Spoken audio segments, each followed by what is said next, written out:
mantu kene iki mergo karo duduhne ali-ali lek adol wedhus mangko. Kene ya neng wong lek ning mantenan dudang-dudeng ngono iki. Ngenangine ngono. Ya bene. Terakhir 5 menit zakat fitrah. Assalamualaikum. Oi. Sedaya padha poso nggih. Sedaya padha sregep ning masjid nggih. Nggih nyuwun sewu, arep bodho dhewe ya bodho bayar zakat fitrah. Ya 3 kilonan kuwi. Ngono kuwi ya kowe ya percaya tenan nek ngresiki awak. Nah, kowe ora percaya blas. Assalamualaikum. Oke, niku dawuh Gusti Allah awake dhewe manut insyaallah lantaran zakat awake dhewe suci lahir batin. Allahumma. Lah tapi mosok lho wong durene sugi-sugi kaya ngene. Asile setahun pirang-pirang puluh juta. Oh, mae api-api montore mening-mening. Yo. Lah setahun utuh arek ngetokne 3 kilo tir. Lah ngono ki mulih kok masjid lah kok ya lewat ngarep aku iki muni. Alhamdulillah Pak Yai, kula sakniki pun suci lahir batin. Aku ya mbel aku. Berasmu 3 kilo ki lho, lek ora percaya dolen tukokno sabun. Mbok nyabun kentol merah bakar resik. Betul? Niki piwulanging Gusti Allah lek kowe pengin kene rejo, pengin tentrem, pengin bodoh, pengin menang, pengin sukses. Nyun sewu, awake dhewe niki tetep butuh wong liya ken peduli kalih jamaah, kalih sosial niki sedaya. Niki mengke insyaallah saya rejo, saya tentrem. Allahumma ayo muni pisan kas rejo tentrem rejo tentrem. Lek kowe pengen rejo kene kek tentrem kek ya makmur kok kur ngugemi berasmu 3 kilo. Alah.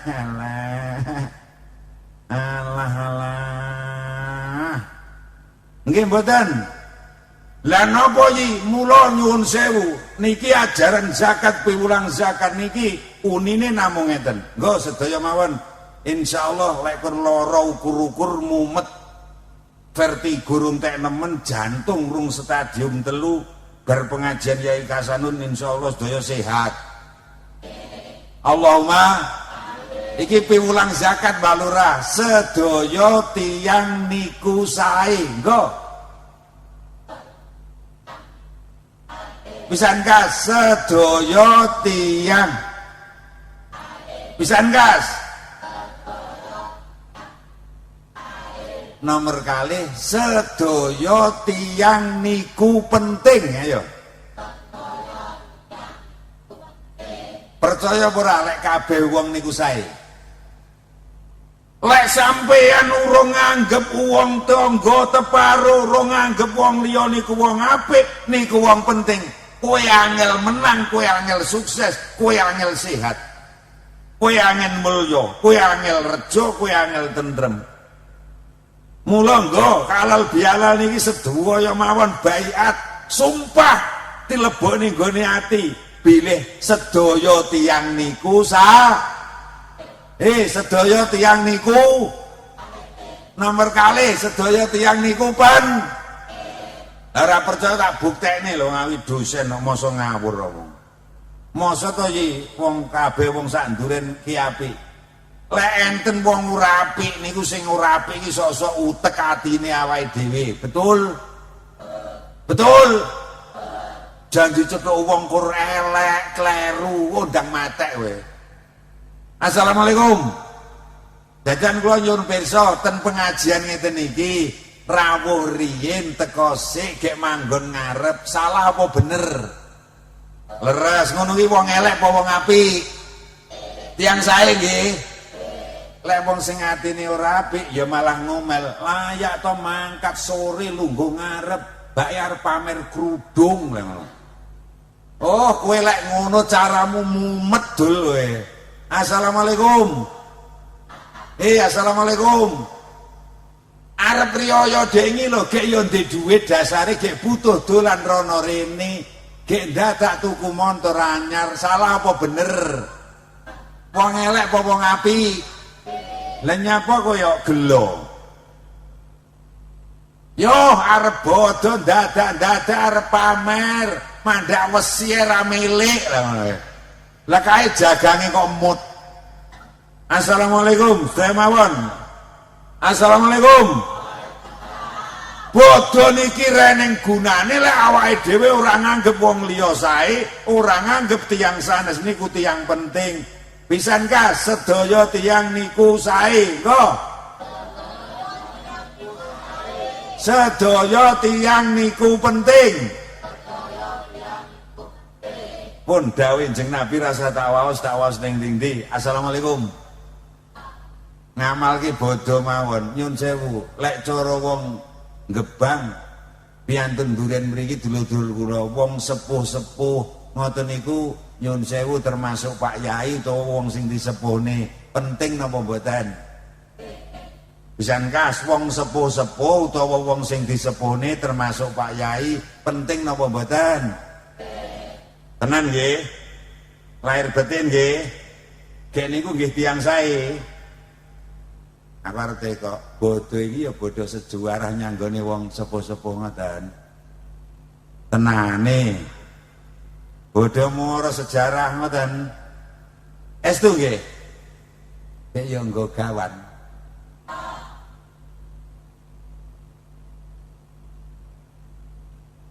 Lang mulih kerja kok adoh HP-ne ambane 2 meja.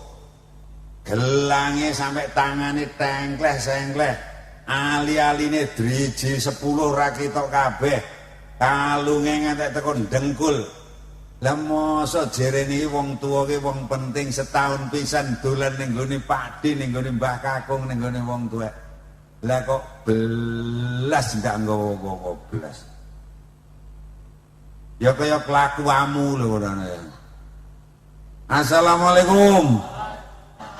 Assalamualaikum. Kula ngelikke nggih. Lek kene pengin rejo gek tentrem nyun sewu niki hubungane kalih keyakinan.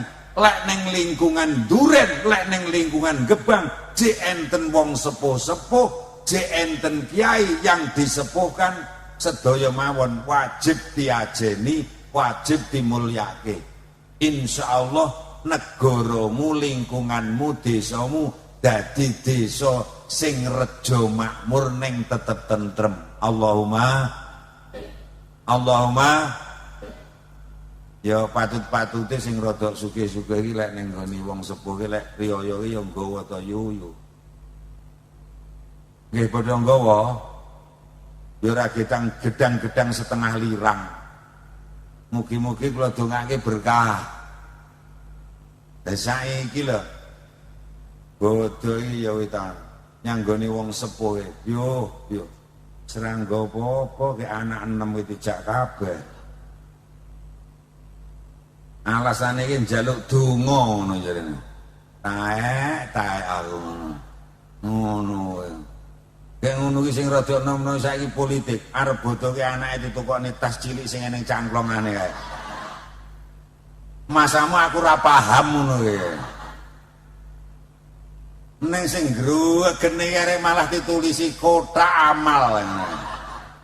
Ayo ngono ya. Muga-muga sing penting sedaya mawon lek enten wong sepuh sedaya dimulyake nggih. Gek ngono ki lek sejarah ngono ya kok gruwibik sugih melarat wong sepuh-sepuhne ya apa kok pilih sing rada sugih-sugih. Oh kewalet ndasmu kowe. Rada ora duwene diliwati. Oh ngati-ati uripmu kowe ora bakal berkah. Mboten penting. Sing penting lek mriki jek enten wong sepuh lek jek sugeng jek urip padha dimulyake. Mula ajaran agama nyun sewu awake dhewe kon ngabukti njaluk ngapura kali tiyang sepuh. Nggih. Utamine tiyang sepuhe piyambak-piyambak. Insyaallah uripe saya rejo saya berkah. Amin. Allahumma lek mpun sedo dongakno slametono nyun sewu paranono nyang makam Niki kula namung maca kahanan mawon cocok apa ora ngono ae. Assalamualaikum. Bu. Lah ora tak ketok sulap, Bu. Assalamualaikum. Cara ning Duren khususé Gebang mriki arep bodho arep riyaya dhek ini nggih enten acara slametan megengan ngoten nggih enten. Tenane. Ya damel ambengan leluhur ngoten nika. Mending yo terusno. Lelek setahun pisane pendak bodo pendak poso ora gelem dongakne nyukuri nyodakoi wong tuamu dhewe paribasan utawa sing cikal bakal akal bakal mriki. Uripmu ora bakal berkah kowe, sugih ora bakal tentrem ora awet. Krungu ora tak omong ngene ora. Lah slametan pendak-pendak pae kek ngundang Yai Kasanun paribasan kon yasinan tahlilan yun sewu Yai diyasine ditahlilne dugi tengere pengete kaule bapak kula. Aku ya tenanan ya yasinan tahlilan. Allah illallah. Lah mosok ditokne ingone iki lah kok soto tahu. Taek wong Gebang ngono. Kaya wong sugih kelakuane kaya ngono. Assalamualaikum. Aku maune tenanan arep donga malih aras-arasen rahal. Takon donga ya mudin kuwi. Donga den aku ngono. Soto tahu ora ganceng aku ya ngono. Assalamualaikum. Setahun pisan lho ngegekne apun, apem ati njaluk ning ngapura ngapun tenggene tiyang sepuh. Lah ya rada beneh. Iso ya mbleh jago. Allahumma syukur wongkur setahun pisan iso mbleh wedhus. Allahumma sing sugih-sugih syukur iso kaulan. Kirim donga yang leluhur kabeh, mbleh sapi, ngundang wong sak dusun Gebang. Kowe ora mundak melarat, insyaallah mundak sugih, mundak kondang. Allahumma taek soto tahu. Muga-muga kula dongake sedaya sing rawuh niki estu wong sing padha hormat kalih para leluhur. Nggih. Nggih. Wong lanang iki ra cocok ne pisan. Bodho. Assalamualaikum. Dulur-dulur NU, assalamualaikum. Arep poso arep bodho iki lek cara Gebang Duren kene ya bodho ziarah resik-resik kubur ngoten. Tenane. Iya ta, Kang? Terusno. Lek setahun pisan kowe ora tau roh kuburane wong tuamu utawa sing cikal bakal akal bakal Duren Gebang. Lah mbok bendina ziarah walimu ben donya ngentek-ngenteki ragat. Lah napa mboten pareng ziarah wali pareng dianjurkan awake dhewe golek berkah keng ngene Gusti Allah lantaran para aulia. Ning lek wong tuamu dhewe utawa sing cikal bakal karang poman kene sing babat agama negara desa ning kene ora mbok ajeni eleh taleh gawe. Krungu ora? Nggih. Jajal lo sing mulih kok Jakarta, Surabaya, luar negeri apa nek ning kene setahun pisan nyun sewu gek nyo teko ning kubur resiki ngasta kembang donga maca Yasin. Insyaallah urip saya berkah saya tentrem. Allahumma Lah ngene iki ya ana sing gregetne. Nyapa lho mandak wong wis mati dadi mulyakne. Iya ta bodohan? Nggih mboten. Lah aku iki kur nyun sewu kur maca kahanan lek kene semening. Ora ngerti to. Ceritane Gebang, ceritane Duren bodo ndak ngerti to. Mboten ngerti. Lah iki yo nyun sewu Mbah Lurah ya kepeksa tak critake. Kecamatan Tugu iki mulai saka kulon dhewe kono nglinggis ngantek teko etan dhewe mriko nyun sewu ngampe teko lor kono ngampe kok kidul dhewe mepet kule. Biyen alasale alas gledekan gung liwang-liwung. Gone ilu-ilu banaspati glundung pringis wewean druwo medon tuyul. Manggone ning lartan ngalor ngidul kono ya ngono.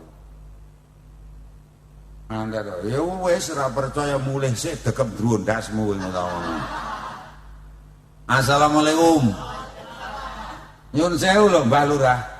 Desa sing paling wingit iki sak kecamatan Tugu iki alas ki manggone ning desa Duren ning pucuk ini. Kowe iki piye masamu? Ngati-ngati wae. Karo para pini sepuh sing sakniki pun bodho sumari ning alam barzah ning alam kubur ya wong tuane awake dhewe sing cikal bakal akal bakal babat karang puman desa Duren khusus ing Kepan alas sing nggon demit priprayangan perkasane ditirakati dipasani disodakoi diwiriti disuwunke kalih nggene Gusti Allah ken minggat ing mriki alhamdulillah. Krono dongane tiyang sepuh sing sakniki pun bodho sari ning alam kubur niki Gebang Duren resik saking sembarang perkasaan jim milu-ilu banaspati minggat resik ora ning perkasaan sing semliwer kuwi bares mawon Kang ora mergo idumu lek idumu wis ora patek mlonyo kakean lemu nyekek iwak pitik potong lho awake dhewe kur kon ndongake sakniki mawon nggih. Ayo padha hormat lek nganti enten wong sepuh nyun sewu saiki sik sugeng lah mbok melarat to kaya ngapa paribasan bodho kaya ngapa ala kaya ngapa mergo wis tuwa nyun sewu wajib dimulyake. Daya mawon nggih. Nggih.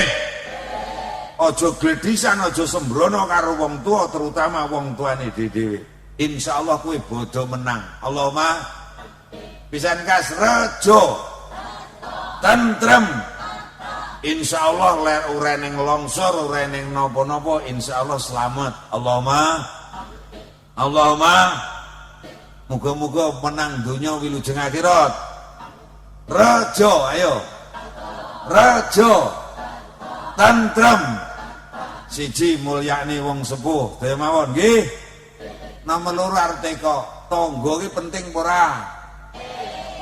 Tangga ki wong apik ora? Wong penting ora? Ya jek butuh tangga. Nyun sewu, lek tre penting kaya wong apik, bodho iki ya bodho sejarah nyang tangga ngoten. Maleman dhek iki ya bodho terteran ngono. Tenane. Sing rada sugih-sugih iki bodho ya bodho nyangoni anake tangga-tangga ngono. Tenane alah bodho gelange gede-gede pada dolan yang tangga ora gelem sing didolan iki sing ini sing adoh sing omahe sugih taek wong sing sugih ngono ki malah ra nyangoni blas. Assalamualaikum. Lek kene pengin rejo pengin tentrem siji para wong tuwa, para pini sepuh, para ngulama mulyana.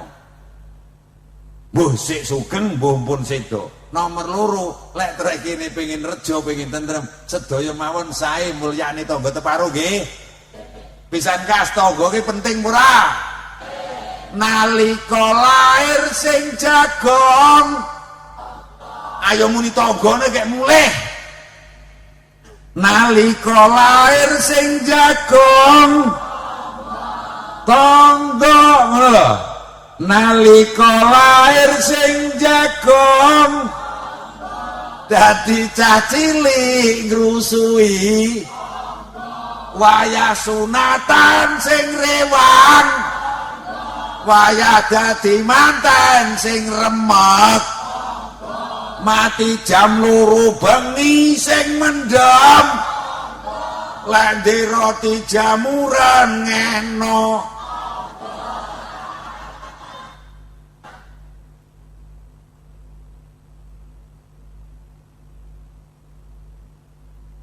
bengok-bengok sisi yang ngelak.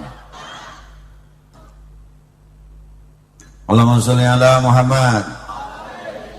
Kula niki masih tua, kula sik dosen aktif. Kula lek ngomong orang ngawur mesti ening buktine. Assalamualaikum. Tangga penting napa mboten? Sarene penting kula tekone upama lho. Tangga ki kok anggap ora penting. Anak sampean utawa putu sampean ki lahir. babaran. Gek tangga teparoke kabeh lanang wedok cilik gedhi belas ora ening sing delok belas ngono piye. Ayo omong ora apa-apa weh.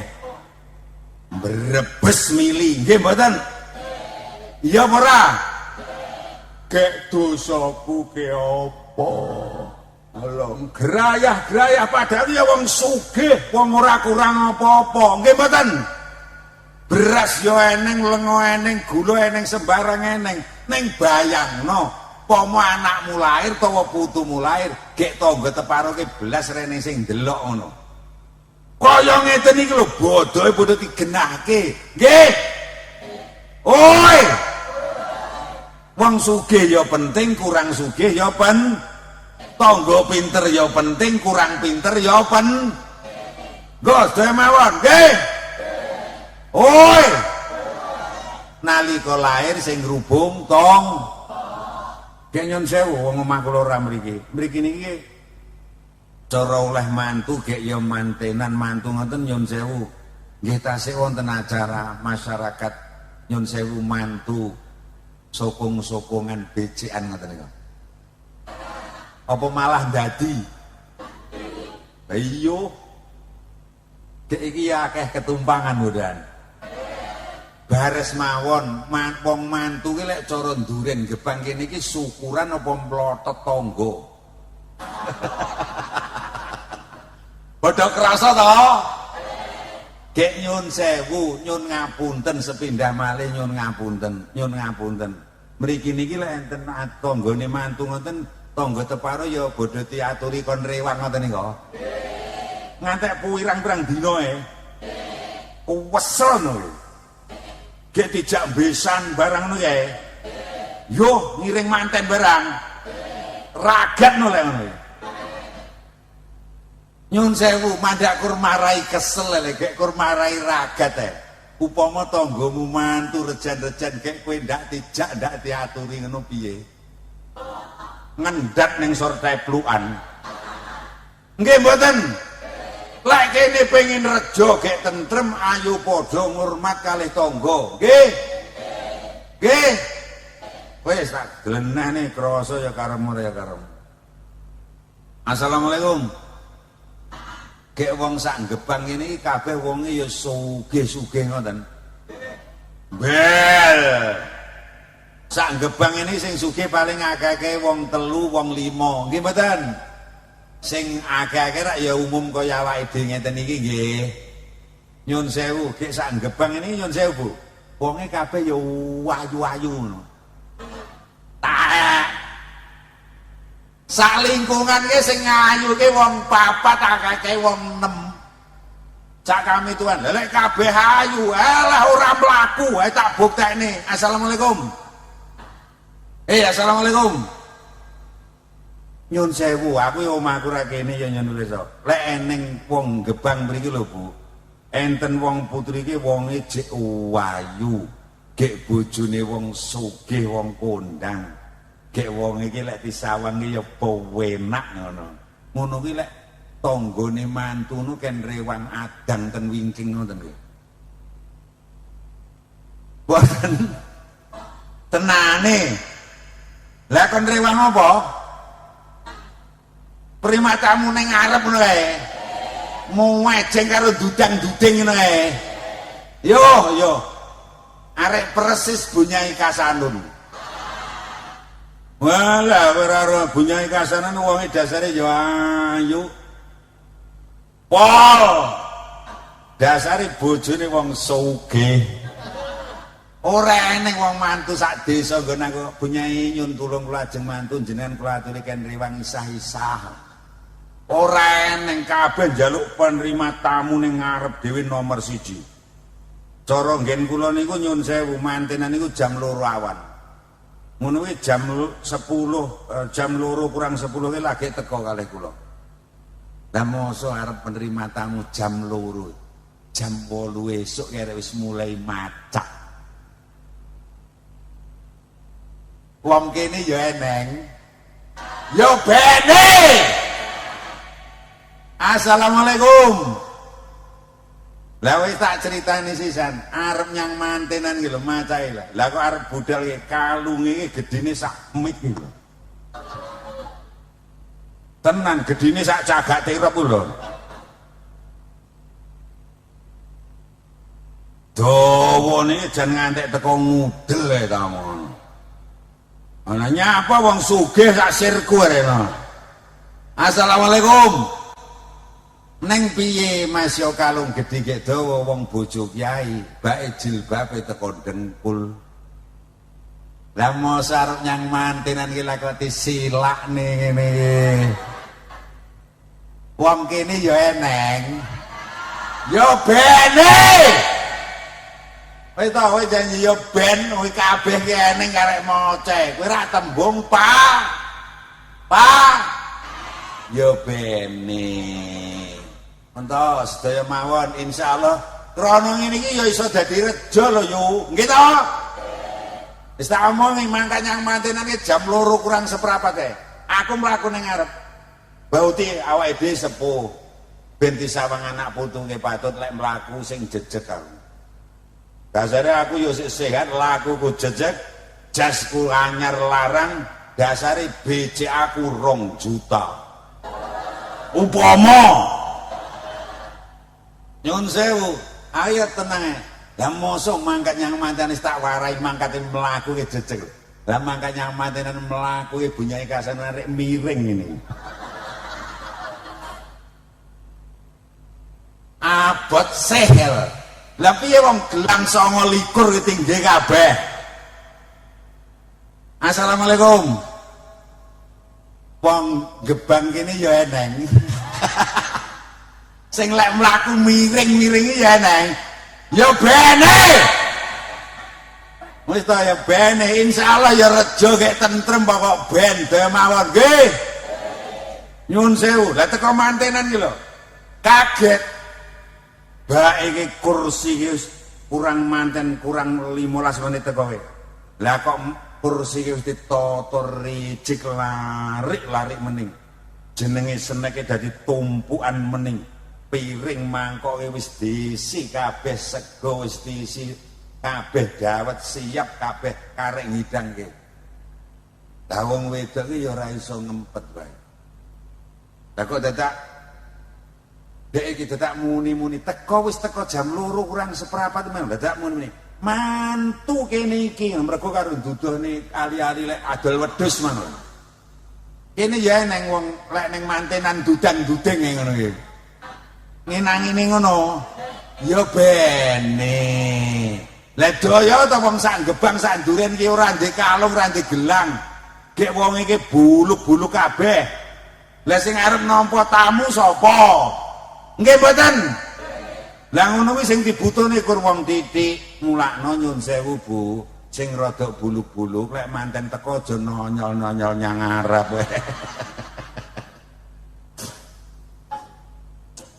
Ono lho ning mburi ndang delikne apa-apa ngono lho. Sing sajake patut digo mulih ngene lho ndangan. Ngono delikne apa ngono ndangan. Wis ta pokoke gek sing wis tase larang-larang kuwi aja jeruk aja diseni rena-rena ngono kowe. Kalunge wis gedhe gelange gedhe mulih lah kok diseni pindang tase. Assalamualaikum. Dadak muni-muni.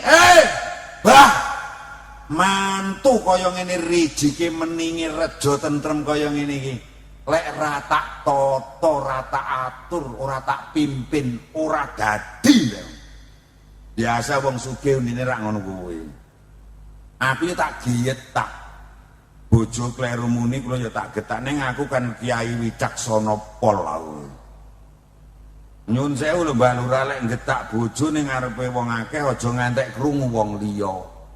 Lah ora demen disatru 3 minggu teko ngomah. Lah ngaku iki tuwake Kiai Wicaksana, getak bojo kleru ya mening. Gus. Aja seru-seru aku arep ngomongi wong gebang ben. Rungokno lek ku ngomong. Mantu kaya ngene rejo tentrem kabeh mlaku mening kaya ngeten iki. lek ora ning tangga-tangga sing ora duwe-duwe sing rada buluk-buluk rewang pirang-pirang dina kirewang adus keringet kabeh ora mangan.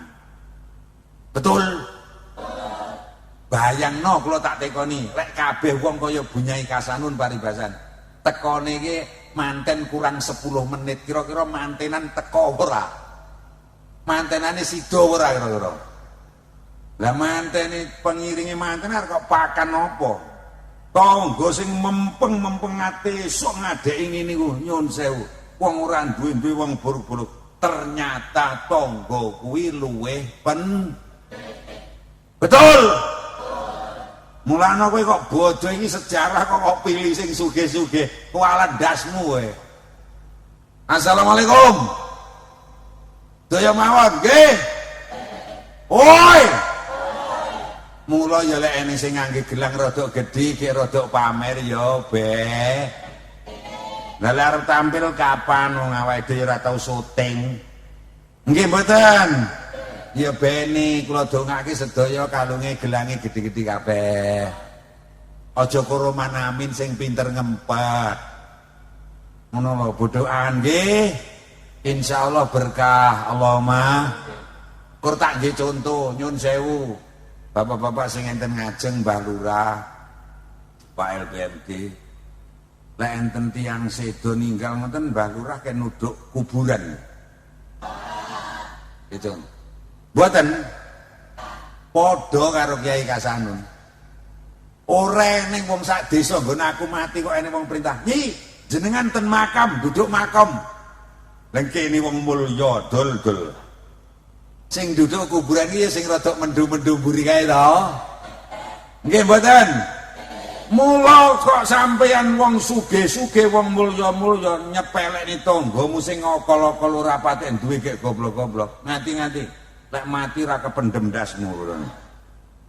Lho sedaya mawon nggih. Kuwi jenenge bodho, rejo ning ten. 2 menit kagem ibu-ibu. Assalamualaikum. Assalamualaikum. Sedaya pengin bodho gek mulya nggih. Jujur upama sampean kagungan kalung gedhi kaya Bunyai Kasanun. Gelange grembyeng, ali-aline mentol-mentol. Omahe apik, montor mobil apik, gek bojo sampeyan wong lanang sregep nyambet gawe pinter golek duit. Ngoten sampeyan nggih sami reman. Ibu-ibu tok iki reman. Tenan nggih. Upama kula dudohi carane ngoten purun. Tenan nggih. Saestu kuncine kursi tok. Betul, ngoten. Lek sampeyan pengen duwe sing kaya kula tekokke sepisan mulyakno ajenana bojomu.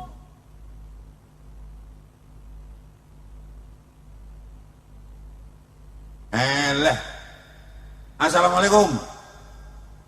Lah mbok kowe bendina nyambut gawe sok sore awan bengi sirah kok nggih sikil-sikil kok nggih ndas to. Awan kok nggih bengi-bengi kok nggih esuk bendina nyang pengajian simaan ra tau leren. Neng lek nyang wong lanang nyepelekne apa neh maneni rejeki panggah kesit.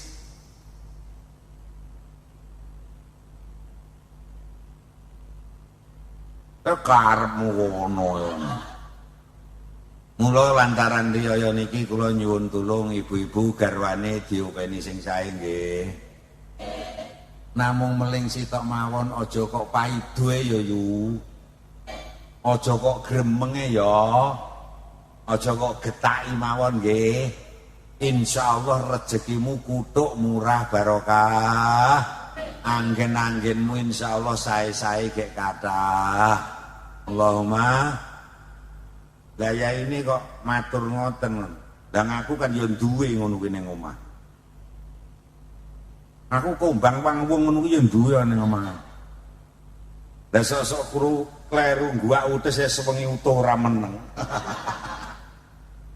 Lah kae lho wong ya teko kae. Lah kaya ngono rezeki yo minggat.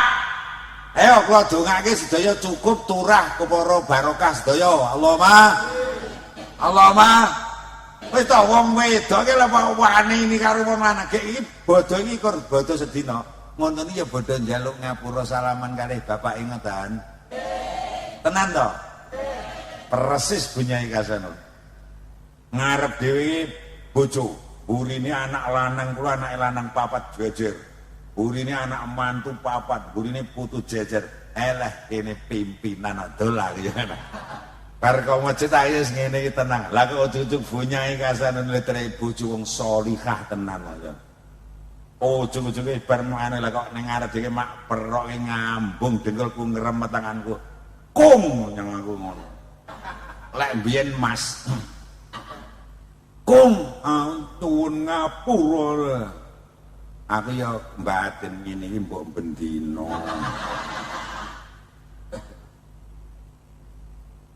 iya lek bendina mana tak jak bodho setahun ki kuwi lho yo nyun sewu lek tre iso wong wedok kaya ngene aku karo mbaten nang tre kowe kalung mubar tak gedhekne ae mbaten alah iya ta wedan alah jajal lek kahanan bendina insyaallah rezekine kutuk murah barokah Allahumma sing garwani mboten ten pengajian mengki lek nggugah alon-alon Pak, ya, Beb, yang bangun dong. Nah, ini loh ada jajan sakmit.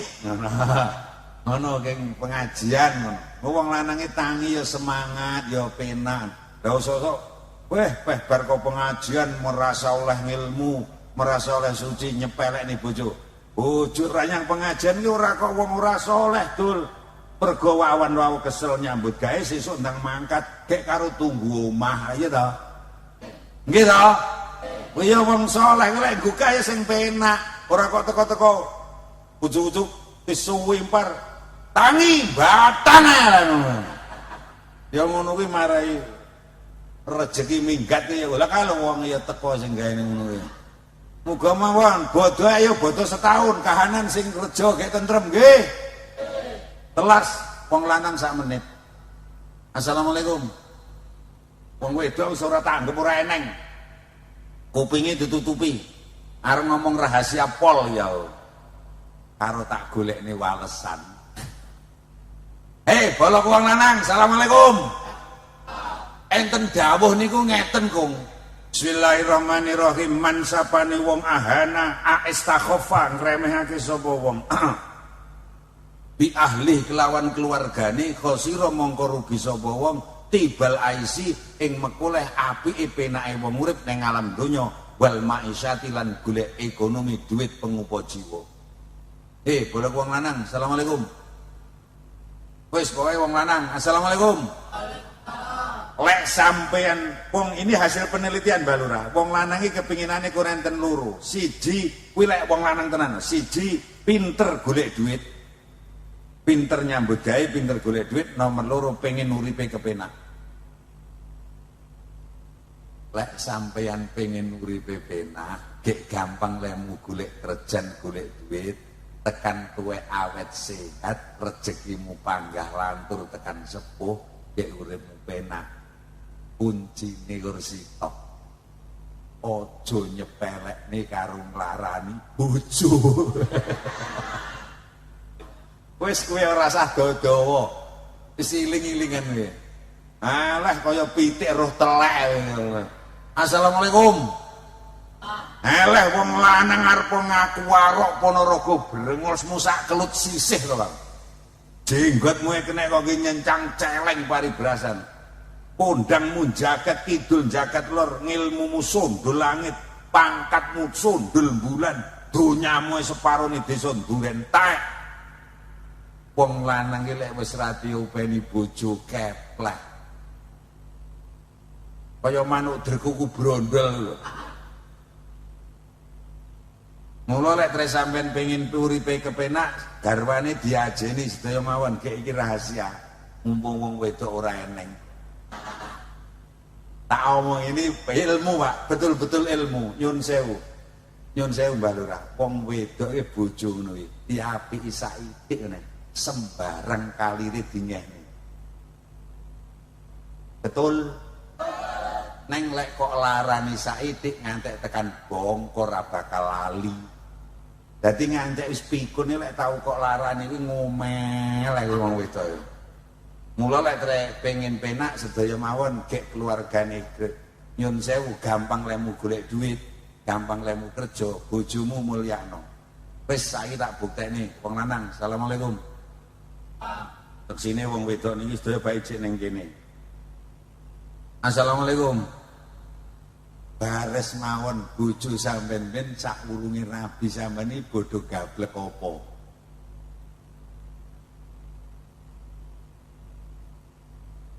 Gayan mawon sok-sok ora duwe apa neh donya, betul? Neng mergo bapak-bapak gebang, bapak-bapak ndurene iki pinter tresnani ngopeni garwa karo Gusti Allah dititipi celeng gemes. Pombang wangpung tukang gremeng iki. Awake dhewe wong lanang iki tetep sabar mawon. Alhamdulillah karo Gusti Allah bar rabi diparingi cukup kepara turah. Allahumma. Mula wong lanang iki lek pengen uripmu penak, mulyakno bojomu, ajenono bojomu. Dhe mawon nggih. Kek bares mawon. Arep bodho dengi karo bojomu ya bodho ditukokne klambi ngono.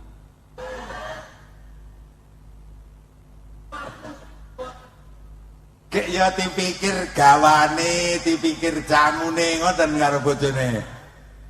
Ya upama saiki urung muga-muga bodho ngarep kepikir yo. Allahumma wis to insyaallah terakhir. Assalamualaikum. Nyun sewu. Assalamualaikum. Ratan halus penting mboten? Bangunan mening-mening penting mboten? Desane rejo ayam tentrem teratur penting mboten? Terakhir mulyakno ajenono pemimpinmu. Man sapane wong istakhofa ngremehake sapa wong biru asai kelawan pira-pira pimpinan khosira mongko rugi sapa wong ad-dunya ing mekuleh donya.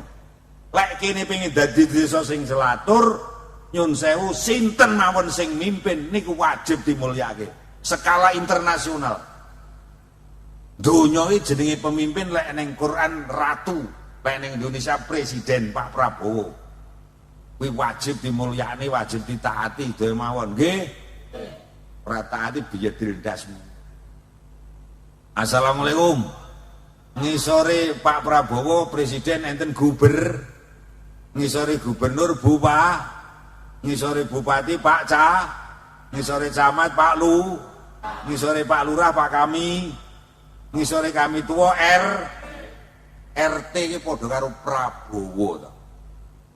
Mesti aku ngomong ning ndi-ndi nyebek ngono. Ngono. Pak RT niku padha karo Pak Bupati, padha karo Pak Lurah, padha karo Pak Prabowo, padha karo Pak Camat. Wis saiki tak bukteni. Pak Prabowo iki nggih nate tindak riki. Lah istiwakilne RT iki matamu apa kowe ta ngono. Kowe tak culek tenan saiki. Assalamualaikum. Nyun sewu Bu Khofifah ya tau rene. Nanti wakil ini RT ini ndasmu ora ngerti ya to iki. Assalamualaikum. Mula nyun sewu kok enten lingkungan, nyun sewu neng lingkungan ki nyun ngapunten. Dunya ki donya. Kok nganti enten lingkungan niku wong angel ditata niku tembung Jawa ning piwucal Jawa. Saya tak tekoni.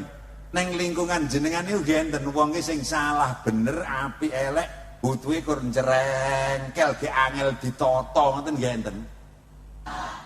Titenono lambene kasanon. Wong ngono kuwi biasane golek ekonomi angel. Dadi omongnya tenger-tenger ora. Pun wis to titenono wong lek ning lingkungan rada angel ditata apa neh angel nemen. Butuhe salah bener kur njrengkel. Eleh perkara ekonomi kurang angel. Ngingu wedhus lho 7 tahun ra manak blas. Lah trek wedhus lanang kok manak ya ene. Assalamualaikum. Lah masalah ngene iki presasa Pak RT kan ya perintah, Bu, jeng malam Sabtu Kliwon. Iya ta sesuk e? Setu songo, alhamdulillah sik katutan songo iki lek aku nyambut gawe iki petung sik rada gedhi rah ngene iki tadi. Assalamualaikum. Sok malam Setu Kliwon, Bu, nyun sewu jing malam Setu Kliwon diaturi tindak SDN 2 Duren mergi ajeng enten pengajian halal bihalal lari Karang Taruna. Peh sing ngomongi RT. Padahal padha karo Pak Prabowo. Nyepu elek ning ngetne ora. Malah dolanan HP karo anake. RT niki lho ya sabar pol wong ratu sejati. Nun sewu, dayan pirang-pirang bengkok opah ora eneng. Nggih mboten. Mergo bengkoke opahe dititipne tingene Pak Prabowo. Tamong ngono wae. Ngono ya ngono. Pun nggih Bu nyun pamit lek nyauri ya lek ngono. Tre wong wedok gregetne. Kowe kur paribasan nun sewu nyepelek nih karo pemimpin. Masa RT ini wis mulih ora ketok kok ngaget. Nanti RT kono man. Masa serai ketok. Mandak raine RT perintah. Khosirat dunya disumpahi karo Kanjeng Nabi tekan tuwek melarat terus ora iso tuku ali-ali. Nanti. Daya mawon nggih. Nggih. Apa neh kowe ngrasani kami tuwa, apa neh kowe kok ngrasani lurah kek lahir batin tenanan. Anakmu pomo putumu ngandut lahir iso-iso guwing. Ngati-ati aku ora ngeden, aku ora kenal lurah sapa ora genah wae sing penting ayo sing gampang diatur nggih. Gek pemimpin sejati kuwi bojo. Mula wong wedok kok ngantek waneni bojo, pisan urip mukane lan nomor loro pangan larat lahir batin tak jedumblek. Nanti ngate kowe. Ditekoni Pak Lurah lek nyauri 7 meter. Berarti ndak pundi lho Bu. Kula wauke badhe mriko lho Pak Lurah, gek ajeng mriko, gek kula ya ngene lho. Lah mosok esuk-esuk ngangge klambi mening-mening arep muslimatan tekoni bojo. Ora lho Bu kowe mang esuk-esuk wis maca ayu meneh nyandi. Nyapa takon-takon. Nyangoni ye. Oh, ya kuwi marai melarat. Muga-muga bodo menang lahir batin. Sedaya tiyang niku lali kok, sedaya tiyang niku sae. Nomor loro sedaya tiyang niku pun. Ayo dibaleni neh. Sedaya bojo kula tiyang anak kula tiyang tangga kula sedaya tiyang Pak RT tiyang Pak Kami Tua tiyang Mbak Lurah tiyang Allahumma sholli ala Muhammad. Ayo muni rejo ayo tantram rejo neng tantram. Enggak timul nakni tiang sepuh para tiang sepuh daya mawon nggih. Nggo dimulyani tangga teparuh demawan nggih. Nggo dimulyani keluarga bojo nggih. Terakhir nggo dimulyani punggawa para pemimpin. Insyaallah bodho lahir batin. Allahumma amin. Kridaning menungso tan bisa mbedah pepestening Gusti Allah. Tekdiring Gusti Allah namung saged dipun robah lewat donga panyuwun kula jenengan sedaya ingkang saestu. Kasanun mumuniya ngantek meniren jam 1 bengi rening gunan. Sing miguna insyaallah donga kita sedaya. Allahumma wa ing kuntalan lamun ana sapa sira iku fi hajatin ing dalem pira-pira kebutuhan au qasdin utawa sejo kabirin kang gedhe wangandimin kan agung. Fakro mongko becik maca sira Fatihatul kitab ing Fatihah kitab Al-Qur'an ya surat Fatihah kathiron kelawan akeh. Lek ndek hajat napa mawon wirid sing donga niku sing paling gampang nyun sewu maos Fatihah. Minimal ping 3 kathiron. Syukur lah iso ping 7 Allahumma. Syukur lah iso ping 21, syukur iso 49, syukur iso ping 77, syukur iso ping 99. Kebutuhanmu sepiro gedene pokok tenanan insyaallah dipun makbulaken Gusti Allah Subhanahu wa taala. Wa in wasaltan lamun tumeka sapa sira ilayati maring ayat iya kana namung panjenengan nak butuh kita nyembah. Wa iya kala namung panjenengan nastainu kula nyuwun pitulung. Pakarir mongko becik bulan balena salasan ping 3. Eteko ya kana butuh ya kana stain nanti bulan baleni ping 3 ben Fatihah. Ora nggih salat nggih wirid. Pokok tenanan insyaallah makbul. Allahumma ridwanillah wa li syafaati Rasulillah al-Fatihah.